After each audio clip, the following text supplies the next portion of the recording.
So are we in the age of Indic Renaissance, or are we at the cusp of it? I would say we are barely at the beginning of it.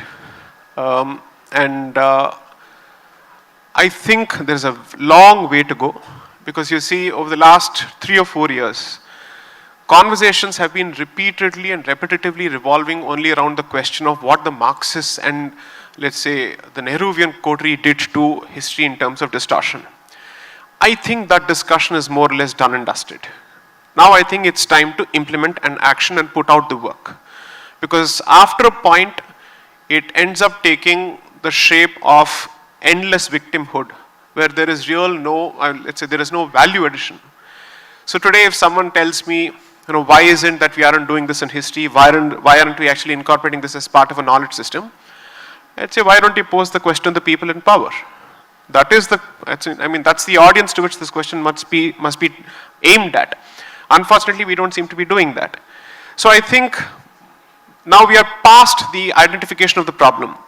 Now the question is, what is the solution to address this particular problem? How serious are we about it?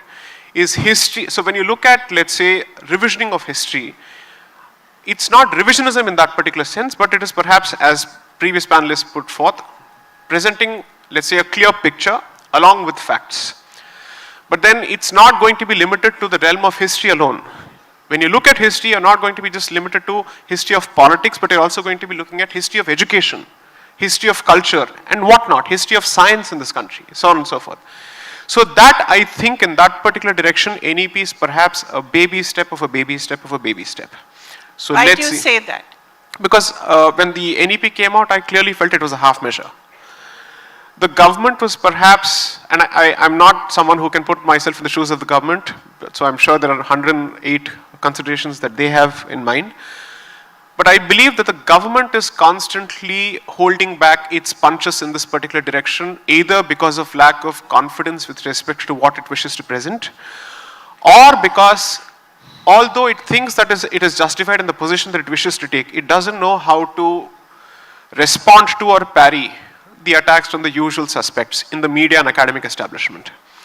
Therefore, there's hardly any left. No, I don't think so, ma'am. As someone who practices in the legal fraternity, take it from me, keep left is the principle still in several areas, not just when it comes to Indian roads.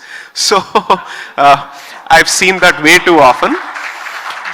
I do not want to suffer under the delusion that political victory translates to a shift in the academic Overton window or a shift in the cultural window.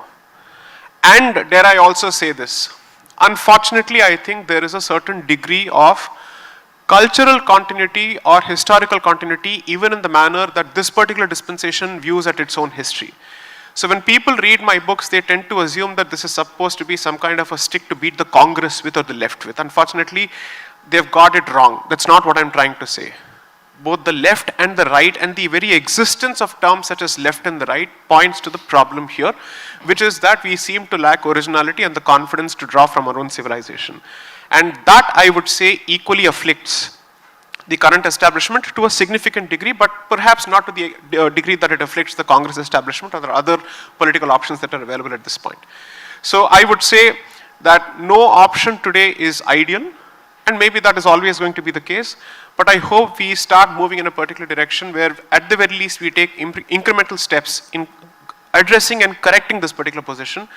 Because you see, let me give you what exactly am I talking about. When it comes to issues such as caste and its nexus with Hindu Dharma or its history in this particular country, the origin of untouchability, so on and so forth, I think it is political arithmetic that is dictating the course of how we wish to see history, as opposed to history dictating how politics should be redesigned. So therefore, on one hand, we end up constantly being told that caste is evil, caste is evil, caste is evil. Fantastic, then give up caste arithmetic altogether when it comes to elections. Why don't you walk the talk when it comes to this? So when it comes to your political arithmetic, you want to accept this particular reality, which means you have not been able to do away with it. But when it comes to history, it's almost as if we reduce that entire complex social system to something which the white man has given you to understand, and you start looking at your own social structures through the prism of, let's say, the received wisdom of that particular colonizer. So I think that is a problem that plagues the current dispensation as much as it did the previous dispensation.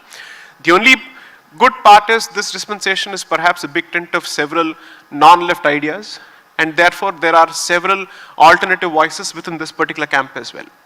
So in that particular sense, perhaps the movement of 2014 to 2023 has been that for all practical purposes, Congress, or let's say what it represents, is no more the subject of the debate. The entire debate has shifted to this side. And now this side has multiple perspectives to argue and thrash out within itself. So there are some people who believe that Hindutva stands for Hindu modernity. And people like me effectively say, at the very least, have the guts and the confidence to junk this word called modernity because it has a very colonial undertone to it. Please understand its origins. And think of Hindutva as Hindu decolonization from a cultural and a psychological and a consciousness perspective. So that is the current debate. And I am of the conscious view that this particular debate will perhaps chart the course of the next 15 to 20 years at the very least.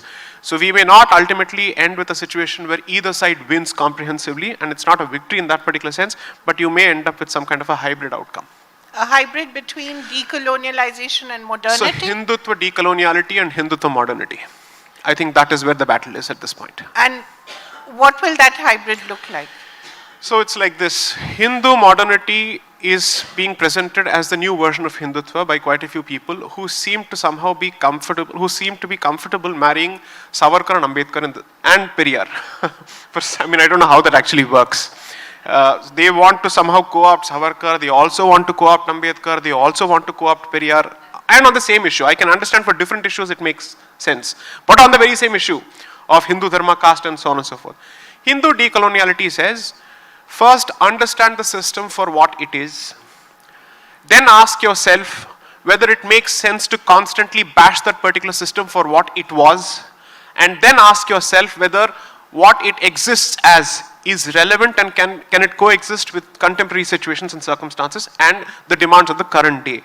That is a much better approach than appropriating a few icons or a few, let's say, tall leaders merely because it has a certain political appeal and it caters to a particular vote, let's say, voting audience, and then somehow recraft history. That's not how history is supposed to work.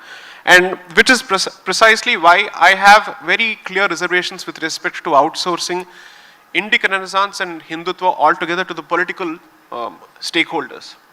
Because in their hands, it is always a creature of compromise, it's always a creature of convenience, and it's always a creature of political correctness.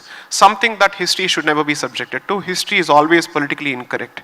And it's important to address it head on, whatever it may be.